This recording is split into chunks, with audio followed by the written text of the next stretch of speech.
আপনারা এই যে অল্প কয়েকজন ভাই আছেন একই গোত্রের কিন্তু সবাই আপনাদের দলের নিয়ন্ত্রণ করতে কিরকম ঝামেলা হয়ে যাচ্ছে।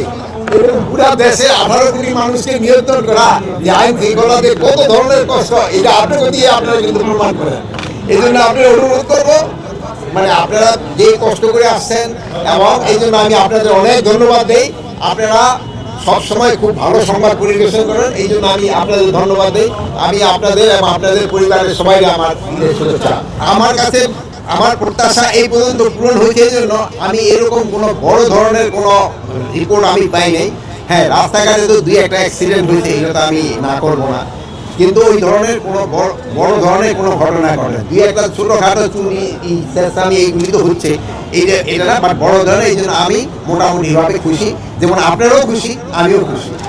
এখন লোক শোনা আপনারা বলছেন যে অনেক মামলাগুলি আছে, যে কিছু কিছু মামলাগুলি ইনভেস্টিগেশন হয় নাই, ইনভেস্টিগেশন হওয়ার পরে যে দোষী হবে তার আইনের আওতায় না হবে। আর কথা শেষ করতে দেন ভাই, মাঝখানে কথা বলা যায় না।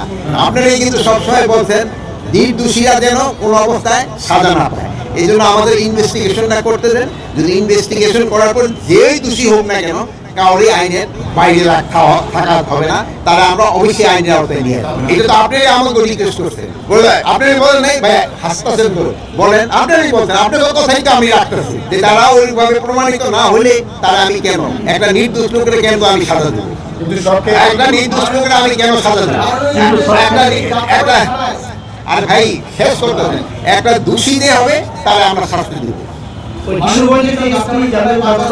এখন এদের ক্ষেত্রে একটা কিশোরগঞ্জে এদের ক্ষেত্রে ধরেন একটা উপদেষ্টাদের একটা 3 জনের একটা কমিটি হয়েছে, ওনাদের একটা রিকমেন্ডেশন দিয়েছে, ওই রিকমেন্ডেশনটা পাওয়ার পরে ওনাদের যদি দোষী হয় ওনাদের ব্যবস্থা না হবে, যদি দোষী না হয় ওনাদের আবার যার জায়গায় ফেরত হবে।